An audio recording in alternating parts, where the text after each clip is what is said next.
Welcome and good morning, Nigeria, to Ways Breakfast, the table where we mix important conversations with a little bit of heart and honesty. Today is all about alopecia, a condition that of all ages, yet it remains rooted in misunderstanding and stigma. It's not just a physical change. This change is met with stares, mockery, and often harmful myths talk of spiritual attacks or curses. It is an invisible burden, a daily reminder that society often judges us by our outward appearance.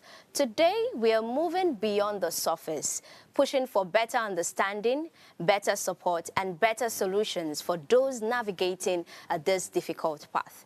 My name is Goodness Idehe, and joining me to serve today's conversation will triumph with the most beautiful smile in the house. Together, including our guest, we will explore what is alopecia, visible causes, and the need for societal acceptance. Let's dive in to meet my guest. Good morning. Yeah, you're my guest this morning. Actually, when we think about it, I'm your guest. Good morning. How are you doing, Goodness? I'm good. How was your day? You're looking very beautiful. I love the fact that you're twinning with Mr. Jimmy, and then I'm trying to ask questions like, are you sure you both don't have some plans together? But it's okay. Oh, I think we have a plan after the show. No problem. I hope I am invited in my black. Of course. So I want to ask you a question just shortly. Okay. You know, as a lady, okay, and I can see you grooming your hair, you plaited your hair. Can you just simply tell me just your basic steps of your hair care routine? Okay, let me just talk about like what I did this morning. I did this morning, I rushed out, so I couldn't do much. But by the time I got to work, I was able to, I applied conditioner. I applied conditioner for the extension, and then I applied a kind of oil for this part. And then I think I also added conditioner because I love the fact that conditioner helps the hair really, really soft. And then I used the wax or the edge for my edges. So that's just what I did this morning because, I mean, I just made my hair, so there is no need to apply so much effort to look good. Okay, so that's good. We're going to see later on in this table this morning what the basic hair care routine should be. And yes, we'll go on a short break to reflect on the significant event in history. And when we come back, we will look through the papers from today. Stay tuned.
Welcome back. What are your thoughts on these historical milestones? I would love to hear your insight and perspective on our comment section. And remember, our phone lines are open. Please call us on 0702 500-7749 or 0701-4242-420. If you have yet to subscribe to our YouTube channel at Official Upgrade TV, click the subscribe button now, like and share the link. Tune in to channel 145 on your GoTV and don't miss this. Now moving straight to the headlines across the globe, let's take a look at what is making the news today. We'll be scanning the pages of The Punch and The Guardian to bring you the biggest stories of the day, starting with The Punch, which by triumph will lead us this morning. All right, so let us take a look at the front page of the Punch News. And let me start with the screened line here. Coalition demands Atiku Obi's full membership ahead of the 2027 presidency. And right after this story, APC others push back as coalition directs members to abandon parties for ADC. And then we have, above that, we have INEC gears up for off-cycle polls, promotes 471 officers. This is a story you would find in page 7 of the Punch News. And then we also have 804 billion naira arms import ignites calls for local production. This is a story you find in page 31 of the Punch News. And to, as regards Nnamdi Kanu's release, Southeast governors pushing for Nnamdi Kanu's release. This is coming from Otse. And it's a story you would also find when you check page 15 of the Punch News. Niger Delta militancy made Jonathan's presidency possible. Really? This is the first time I'm hearing that. That's serious. And then this is as regards Odi Olubadan that we started with yesterday. This one here is saying that Ladoja sends Olubadan throne. Riders to this story. Tinubu top dignitaries to attend this historic ceremony. Ladoja's 32-year journey to throne. Makinde cut short annual leave for coronation. Once governor, now monarch, Ladoja's royal story. Also, we have why Ladoja's emergence was rankle-free. This is coming from the Balogun designate and Olubadan's unique succession system. So you will find all these details in page 19, page 20, page 21 of the Punch newspaper. So some very not so good stories. Oven fire forces Delta Lagos Atlanta flight diversion. That's a very, very serious one. And then another one here is 6 hospitalized as Lagos seals collapsed 2-story building. And the last one, marketers fault Dangote's marketers fault Dangote's 500,000 litre fuel delivery threshold. Now let us pick some of the stories, of my interest. As regards the oven fire forces Delta Lagos, from Lagos to Atlanta flight diversion. It was in the news that, the Delta Airlines flight from Lagos to Atlanta was forced to make an emergency diversion in Accra, Ghana, after a fire broke out in the aircraft's oven. This is coming from the Civil Aviation Authority. This incident happened, 2 days ago, and they started their journey in Muritala Mohammed Airport. And right now, I don't really know. Sometimes, according to what they said the fire was quickly contained, so there was no problem, although it posed no danger to passengers or crew. But the unscheduled landing in Accra disrupted the flight schedule. Now, let's think about it. You can imagine if you're inside that plane, what would have happened, how people would have been tensed. But I am glad that, not so much happened at the end of the day. There was no casualty or anything. Now, let's talk about the story of 2027 presidency. Coalition demands Atiku Obi's full membership. Now, they are asking them, to talk about where are you standing? What are you staying with? What should we expect from you? The 2027 presidency is coming. What is going on?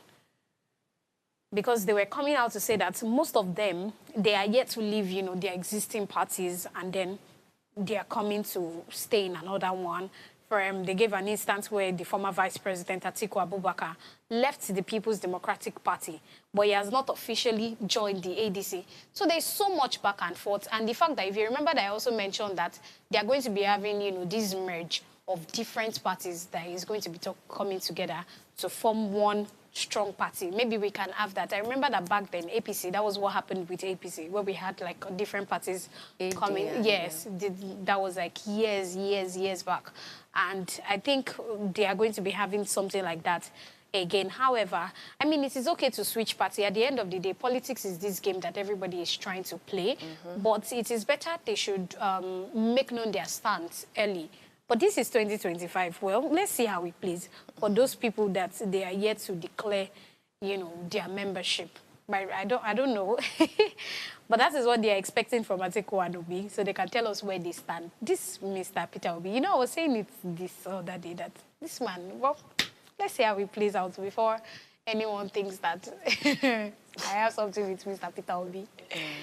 I just hope that the coalition movement, there will be a seamless agreement between those parties. Now, let's take a look at the Guardian newspaper this morning. The Guardian says, below the masthead, again, 2027 election, ADC leaders scramble to fix deep rift as opposition coalition nears collapse. That story is on page 8. Beside that, we have over 6,000 lives lost to religious ethnic conflict, says Plateau government. And alongside, we have Ganduje, Jibrin, and others vowed to retake Kano for Tinubu against the 2027 election. The Guardian leads with regarding the economic recovery. Nigeria not broke, but deep physical concerns linger. There's a big story in the page 4 and 5 of the Guardian newspaper. And we could, below that, we can see the Nigeria's physical performance overview, a bar chart from 2014 to 2024 last year. And beside that, we have from politics to palace, Ladojers Odyssey to Oluibadan throne. I don't know if this is a movie title or what. All right, beneath we have new study links poverty, transport wars to worsening health in Lagos. That's on page 27. And we have how Tinubu ended career stagnation in paramilitary services. There's a picture of the paramilitary personnel below that headline. And lastly, we have blackouts averted as electricity workers suspend strike. That's in page 3. So now looking at the first headline I'll be taking, over 6,000 lives lost to religious ethnic conflict, says Plateau government. The Plateau government governor, Caleb Mutfwang, has raised the alarm over the growing wave of religiously motivated violence in the country. He revealed that over more than 6,000 people were killed in 2023 alone in conflict, likely driven by religious and ethnic divisions, especially in the Middle Belt region. So there was this data that was cited from the Armed Conflict Location and Event Data Project. As Muftuan said, the alarming figure underscored the urgent need for a coordinated national response to prevent religious crises before they escalate into violence. So yesterday, the governor spoke in Abuja at the National Christian Leaders Forum conference themed defending religious freedom as a gospel imperative. He called for the establishment of a national multi-agency early warning and early response system to detect and de-escalate inter-religious tensions across the Federation. It's so sad that losing about 6,000 people alive as a result of religious tension, basically and majorly in the Middle Belt region, is something alarming, because even one soul lost is a whole lot. Not talking about 6,000 people. I mean, this 6,000 is, you know, what year? What, this 2025? Yeah, 2023. This took place in 2023. Hello, that's a whole lot. 2023. And when it gets to, you know, that part of the country, there's so much back and forth. There is, as regards religion, it is not like maybe somewhere in Lagos now, where people are extreme. People hold on to their religion a lot. You remember that we were talking about the fact that when you go to the north, they believe so much in their religion, using it as a system of schooling than even the basic education, the Western education or the normal education that we talk about. Now, for them in that area, in that part, they hold on so much to their belief, and this has cost a whole lot. With, you know, we have a lot of religious practices. There is fights. There are lots of killings from one place to the other. Because do you know the number of people that die? We remember that period of Boko Haram. That period will always stay with me for a very, very long time. Sometimes it feels very fresh because people could not hold on to their lives in the name of the fact that, oh, I have a particular religion. And even when you talk to, you know, the people on some other side of this religion, they say things like, okay, it is not that way in my own religion, because if it is the same Holy Bible, this Holy Bible that we are reading, it is not in any way for it to be like that. But it's very unfortunate. I remember back then this Boko Haram thing, that they had to bring all those children from those part of the country down to my school. You know, I attended the federal government school. Yeah. So we had lots of them, people that their parents, their families, lives, you know, families have been displaced. Some don't even know where their parents are. Then I remember that when I hear the stories of these people, I am wondering, and some of them were actually very good. We had some that did not, you know, they were not good with anything, which is quite understandable if they're coming from the north. But some of them, very good, very intelligent, but they can't even find their parents, they can't find their families or anything. So my heart truly goes out to all these people. That one even makes me remember a friend of mine when I was in school. She was previously residing in the north with her parents, and there was an attack, and she lost one of her eyes and even one of her leg. So I was just like, the kind of experience and the pain that she had gone through. So they had to even relocate to leave the northern region down to the southern region aspect. And I could even label this as, this is more worse than a pandemic, because yes, Wednesday we spoke about cholera taking about 58 lives. No, this is more serious. Yes, like, it is more serious because lives. These 58 lives that you're talking about, when it comes to all these religious fights in the northern area, one pandemic or one breakout it's like this a flood can lead to maybe like the death of about 100 people, can lead to maybe like 200 people losing their families. Let's even forget about the people that died, or maybe their lives were displaced, or maybe they don't have their complete, the whole body parts. What about people that till now, they are still like in these people's den because they were kidnapped. They still don't have access to them.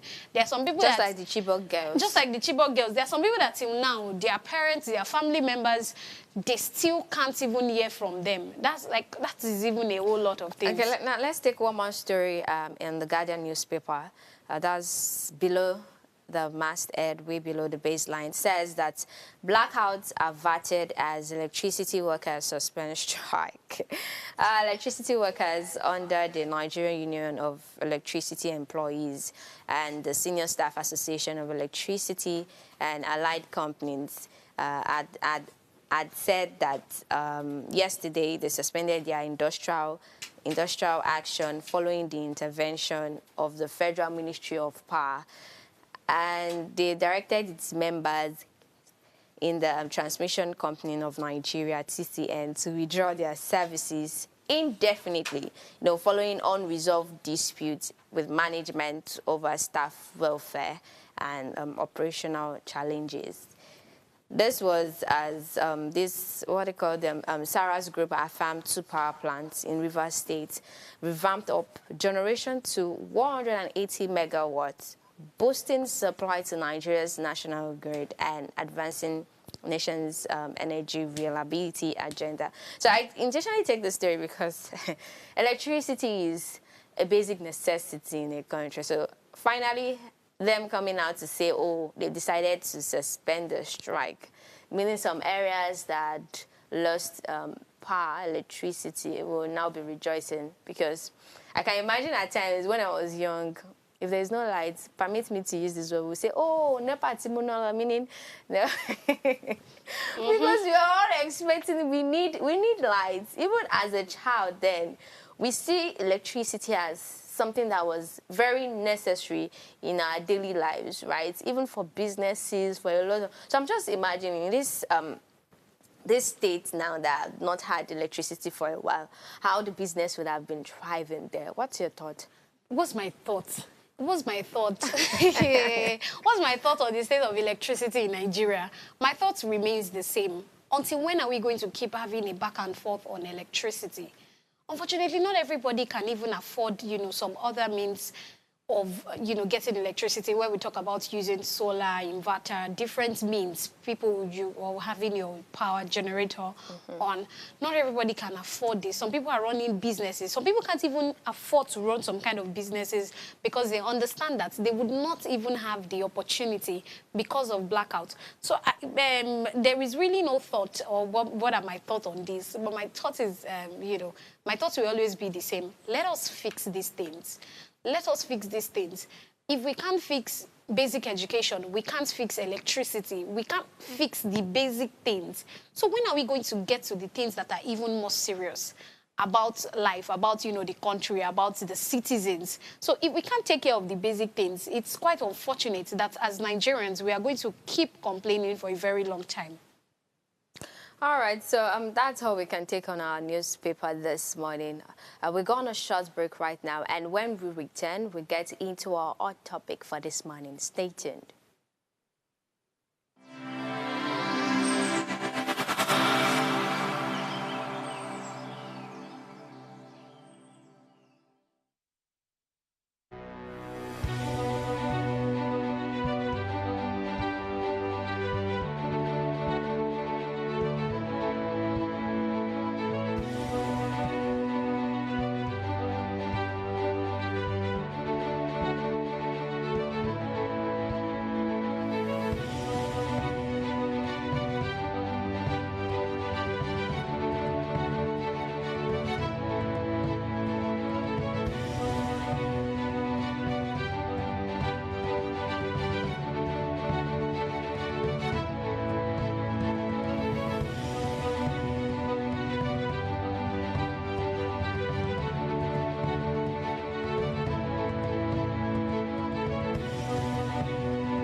Tell us you're a Nigerian without saying a word. Energy security is one of the most pressing issues for many developing countries like Nigeria. And if there's going to be any meaningful progress, addressing our energy issues is non-negotiable. I need to see light for my house. Make them do something. Band A is expensive. I literally have to turn off all my appliances just to reduce costs. We need light. Introducing the Energy Outlook, your go-to show for everything energy. Every week, we will bring you the latest insights, innovation, and in-depth analysis of Nigeria's energy sector. From policy discussions to regulatory insights, we will analyze the key decisions influencing growth and sustainability in the energy sector.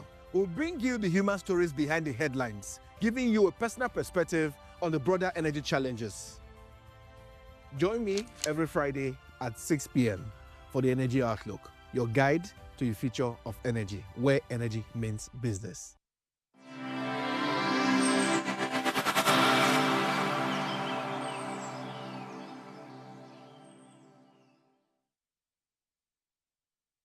5 Nigerian foods with more fiber than beans. In Nigeria, beans are widely celebrated as one of the healthiest staple foods that is rich in fiber, protein, and essential minerals. But what if we told you there are Nigerian foods that actually pack more fiber than beans? While beans remain an excellent source of nutrients, several local foods contain higher fiber content and offer unique health benefits you may be missing out on. For people that don't like beans, that's not the only option on the table. There are plenty of high fiber Nigerian foods that can do even more for your digestive health, weight management, and heart wellness. Here are 5 Nigerian foods with more fiber than beans. Tiger nuts. Tiger nuts are small, crunchy tubers loaded with fiber.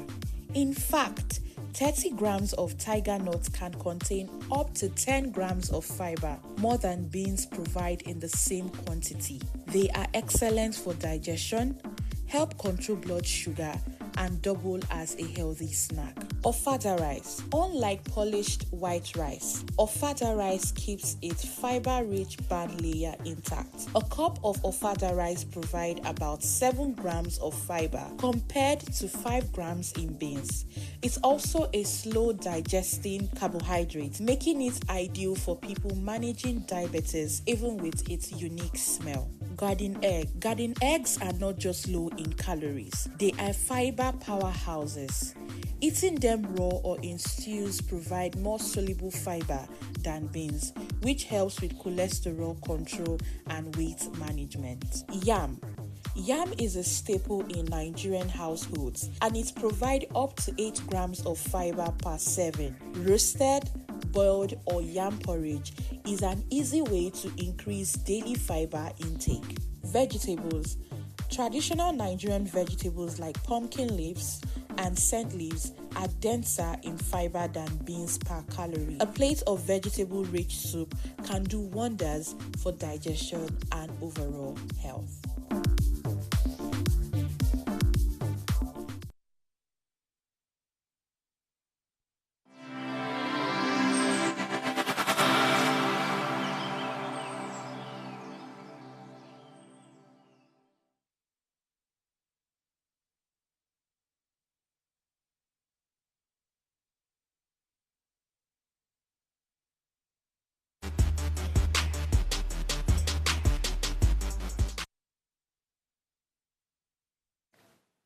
Welcome back, dearest viewers. Today we are joined with our special guest, Theodora Etim, the founder of Health Formulation Air Care Nigeria, to shed light on this issue ravaging our society. And the topic says alopecia, causes and the struggle for societal acceptance. Now let's look at alopecia quickly. While alopecia is not a life-threatening and can be profoundly life-altering, and for those who live with it, the struggle is often more emotional than physical. It is not about being sick. It's about dealing with profound changes to your appearance, often without warning. The emotional and psychological toll is massive, yet often dismissed. We need to talk about the reality that society reacts very differently to hair loss in a man versus a woman, often burdening women and young girls with tremendous social pressure to conceal the condition. It touches on self-esteem, confidence, and how you deal with the world's curiosity. And we want to understand the daily reality of this condition from the moment of diagnosis to the journey of self-acceptance. And let's start with a big question and directly to my guest. Good morning, Etim. Good morning. Thank you for joining us this morning. Thank you for having me. All right, so today's topic, we're talking about alopecia, the causes and the struggle for societal acceptance. And I'm going to be starting with the big question, right? How can we as a community, dismantle the stigma that surrounds hair loss and, treat it with seriousness that it deserves? Okay, I think we have to start by understanding what the word alopecia means. And alopecia has to do with hair loss. So it could either be hair loss from the hair strand thinning out or the follicles falling off the hair. And it can look like bad patches all over the hair or receding hairline. So we have to start by understanding the meaning of the word alopecia, one, then the causes of alopecia. There's this general belief people feel when people see people with alopecia, they have this impression that, oh, maybe it is due to bad hair practice. You understand, get? So, but alopecia is more than that. Alopecia can either be genetic, alopecia can either be due like from a medical condition, like there's this autoimmune disease, autoimmune disorder, let me use that term. It's called alopecia areata. A lot of persons um, are not aware that there's a particular hair loss, alopecia, that could be caused that is as a result of um, a um, a disorder in the immune system. You understand why? Sometimes it could be medications, and there are women that just have babies that suffered postpartum shedding that could lead to alopecia. So the society will have to understand the causes first. And I think knowing the cause of a thing is what leads to having a solution regarding that particular thing. So knowing the cause is number one. Then another thing that I think we should do, you and I, society at large, is um, empathy. I notice that people see people with hair loss, some kind of hair loss, and there's this way they feel towards them. And I am a hairstylist. I have a natural hair salon. So these are cases I see all the time. And you see a client telling you, oh, I went to a particular salon and the owner of the salon acted a certain way. Maybe when the person saw the essence of the hair shedding, the hair loss. And it has to start from you and I having empathy for people. For alopecia areata, it can be managed. There's no solution to that. It's like the immune system attacking healthy hair follicles, and it leads to the hair falling off and bad patches and all that. So I think that's like one of the way forward. Okay, thank you so much. So, due to my research, I found out that there are different types of alopecia, right? You've made mention of alopecia areata. We have androgenetic alopecia, traction Yes, alopecia. We have yes, scarring alopecia. Now let's look at traction alopecia because this is mostly common among women in Nigeria. That's as a yes, result of tight braids, wigs, weaves. You get chemical relaxers. We have dyes, like people yes, dyeing their hair, right? So this is yes. as a result. This can lead to traction alopecia. Ca- Alopecia, yes. yeah, so can you really tell us exactly what goes on during those processes? Like, most people want to have beautiful braids on, right? Most people want to have beautiful Yes. their wigs on. So how does this take place, and what is the result of it? Because most people, to be honest, there are some certain people that they can't do without wearing wigs. They can't do without braiding their hair. So what can you say about that? Okay, I think it starts from you understanding your hair. Okay, in situations like this, I always want to use my hair as a case study. We are not on video, so you cannot really see my hair. I have a head full of hair. Yeah, so, but I, what I try to explain to people, especially our clients that reach out to us or the one that walk into the salon, is understanding your hair. Traction alopecia is something that happens over time. It is not something, it's not you braiding your hair right now and you just losing your hair when you come out of that braid. I have noticed that most of clients that suffer from traction alopecia are older people, people in their 40s, 50s, because they've manipulated their hair, they've done manipulative style over time, and the after effect is what leads to the traction alopecia. So I was explaining something earlier that we have to start by understanding our hair.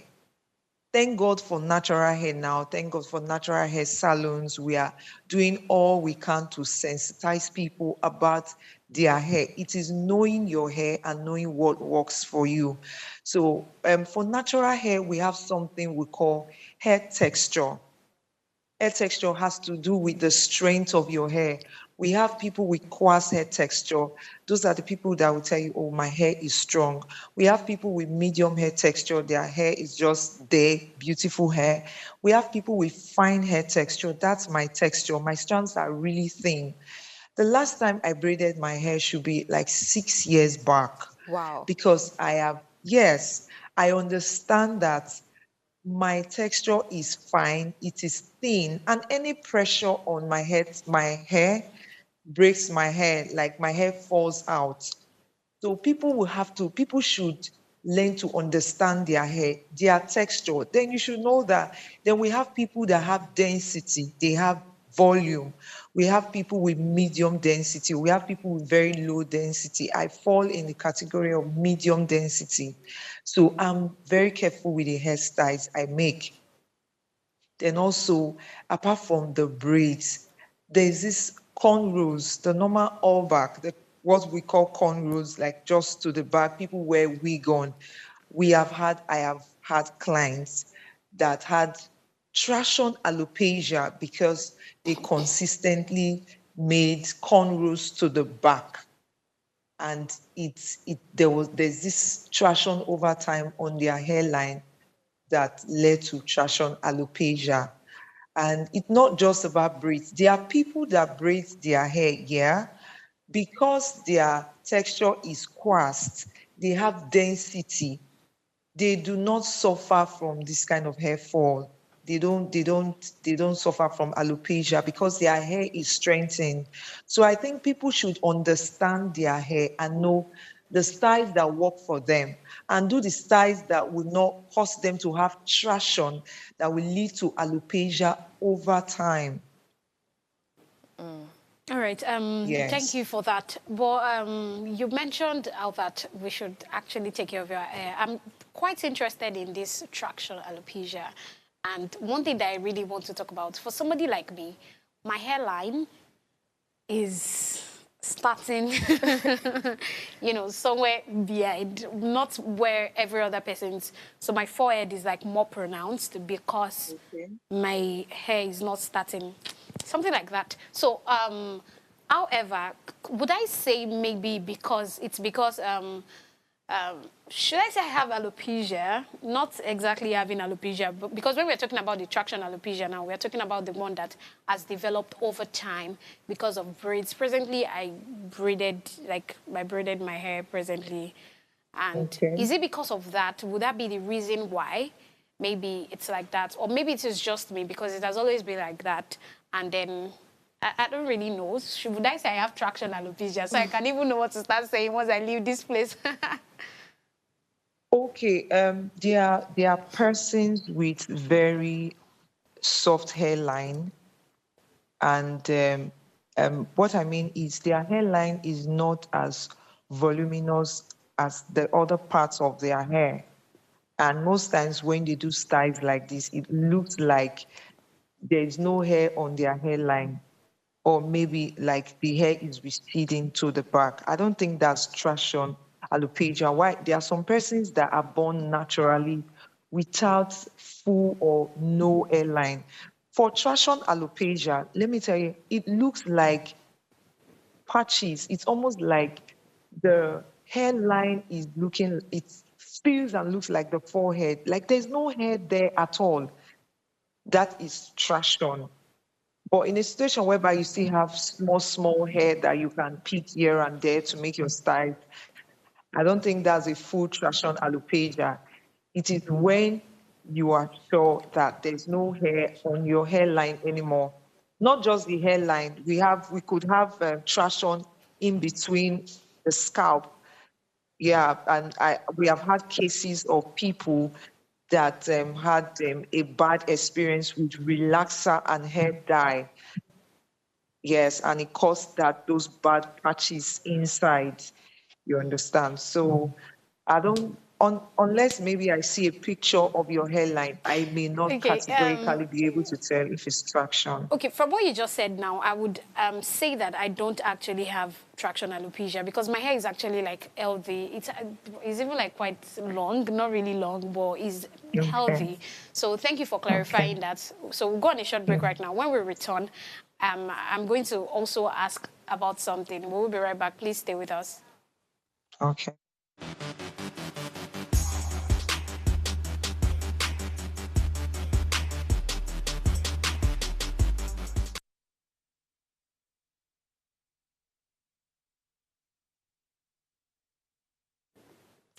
All right, welcome back. That was a quick break we took. And yes, the focus this morning is alopecia. We have different types, and we've basically narrowed down to, traction alopecia as a result of tight hair braids, hair relaxers and hair dye. And even genetics could also be a reason of the alopecia, whichever type you're experiencing. And yes, we still have our guest with us, at Team Theodora, and Triumph wants to continue with her questions. Seems Triumph is very interested. I am quite interested because what I want to talk about now, or what I really want you to open up for us, is as regards the fact that we hear things, or we hear our mothers, older generation, and even something that is also believed by the younger generation for ladies. As you're giving birth, you get to experience hair loss. I mean, they say it a lot. Once I asked my mom that, why is your hair starting here? You hear things like, after giving birth to 3 children, okay, my kids were the one that took all my hair. And then I am wondering, but I also remember that you mentioned something like, once people are aging, and they get to maybe 14, thereabouts, older than that, their hair really gets softer and maybe thinning. Yes, maybe they might really need to take care of their hair differently. So can we call that, is there maybe something like receding alopecia? Or would we call that alopecia? Or do you even believe in that? Does it happen that way? Yes, it does. Okay, you said something about our mothers. I'm using terms like, oh, I once had a lot of hair, and when I started having my babies, my hair fell off. The truth is, our mothers back then could not manage. That's what they meant by what they were saying is postpartum shedding. There's a shedding that is associated with childbirth after having your baby. And I have discovered that 97 to 98% of a lot of women go through the phase of postpartum shedding. You understand? Postpartum shedding is because, okay, when a woman gets pregnant, there's an increase in estrogen and progesterone level, and then the whole multivitamins and everything aids in hair growth, the body starts glowing, the nails start growing.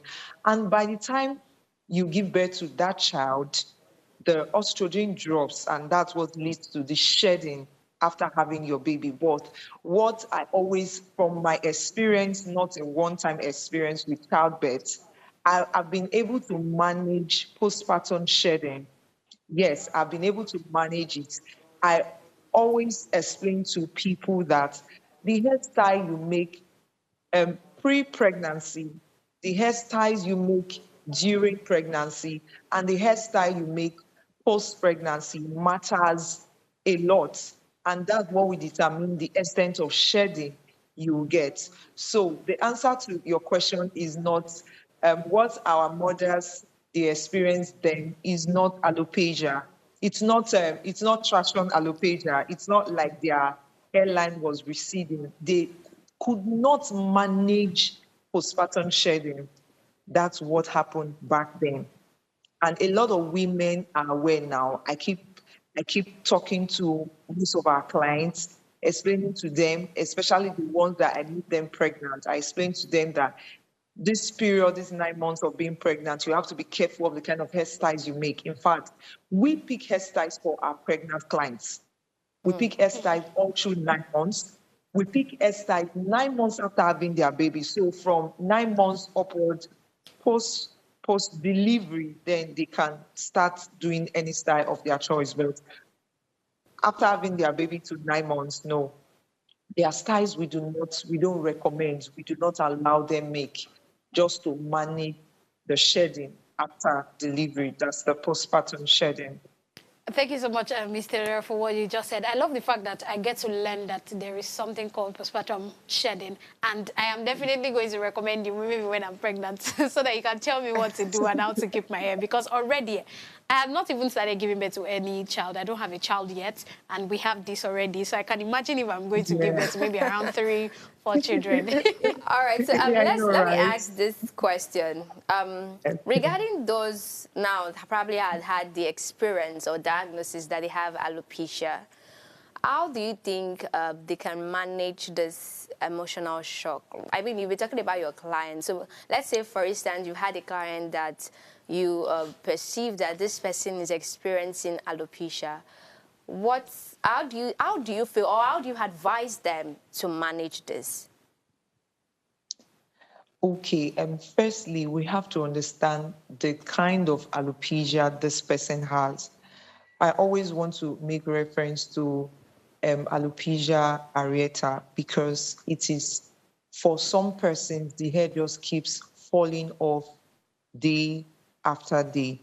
So, and I think I can remember saying to a client that your hair does not define you, because she had a lot of hair, and she was ill. She was on a particular medication that was pulling off her hair. She's better now, thank God for that.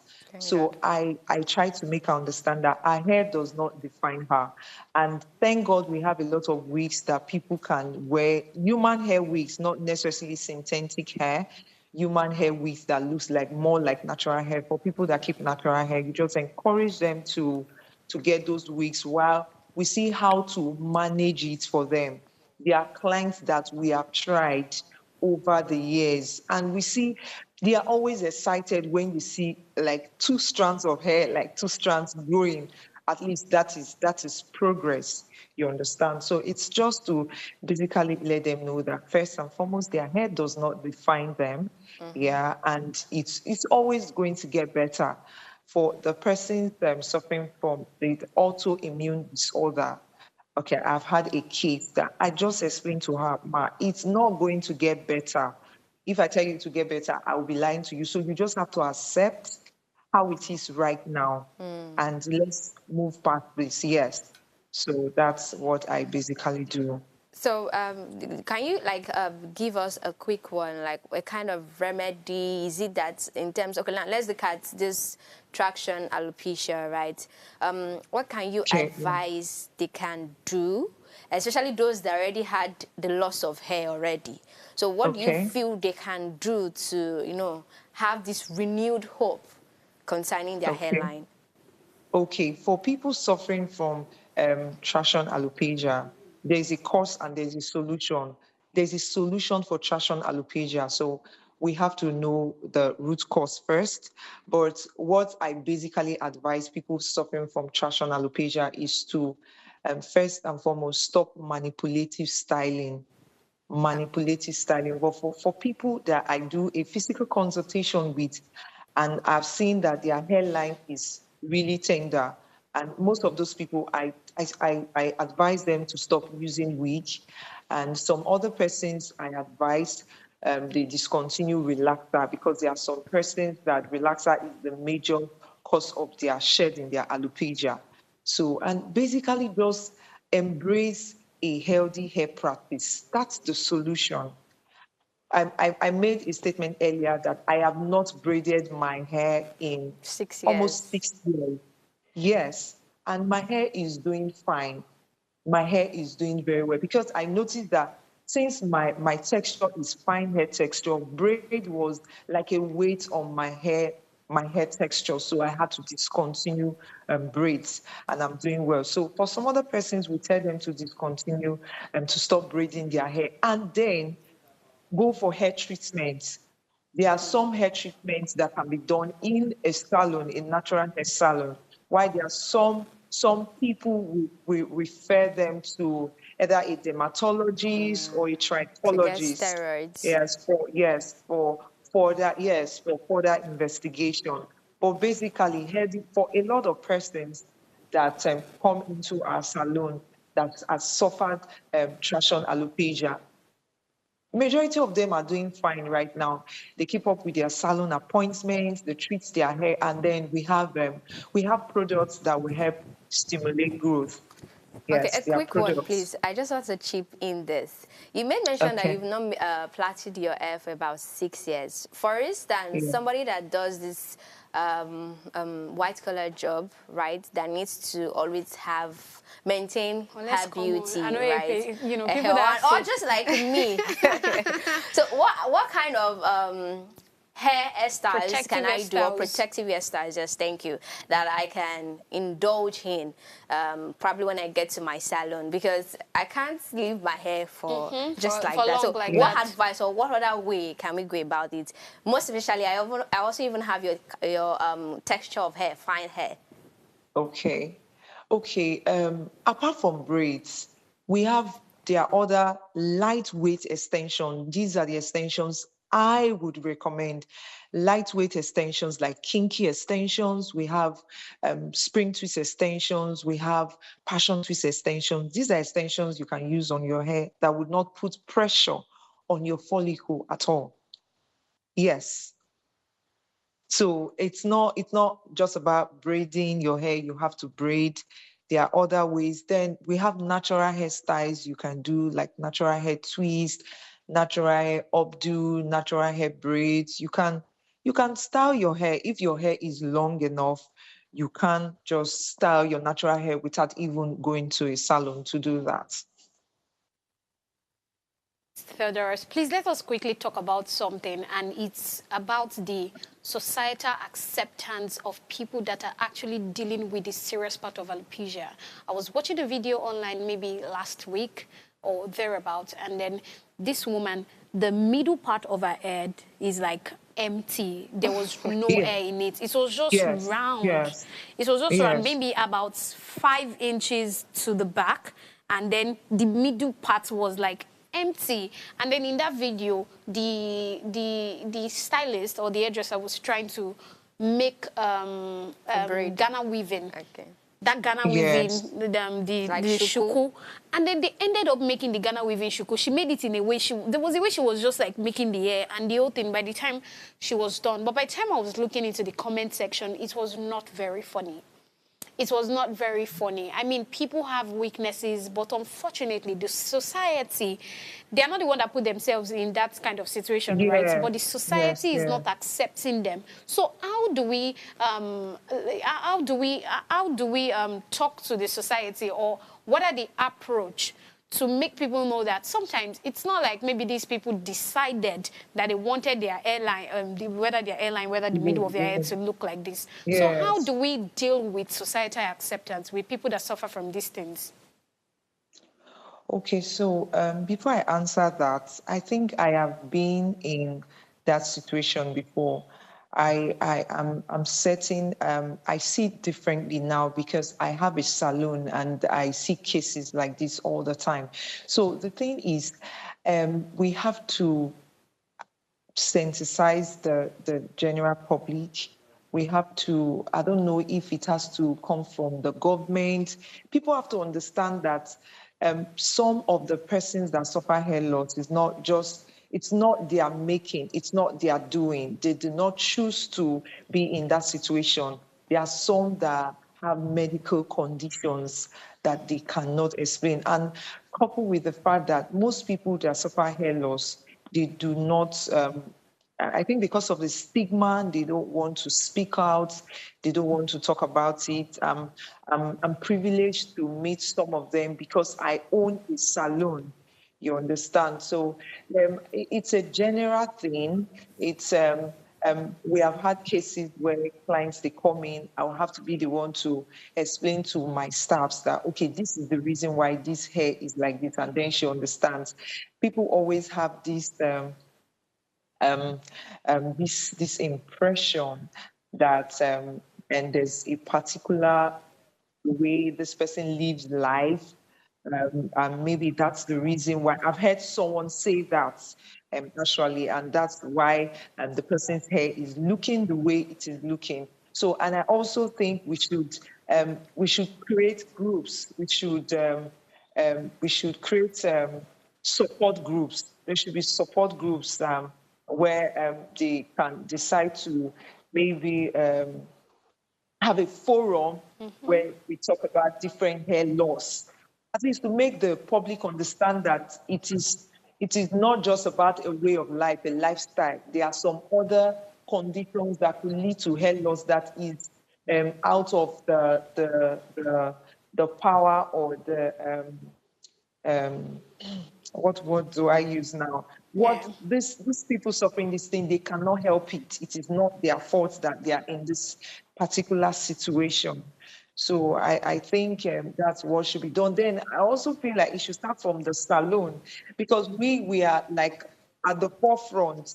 We meet a lot of clients daily that have these issues.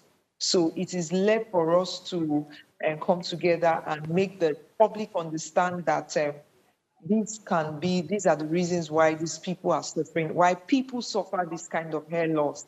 And it's not something that we have to stigmatize them about because the person has alopecia.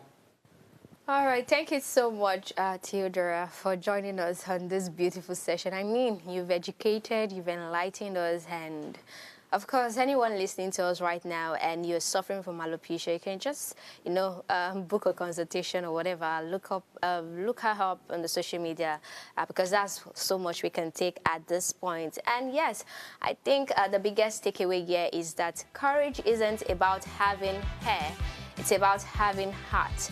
Living with alopecia isn't a choice, but now you've navigated absolutely is.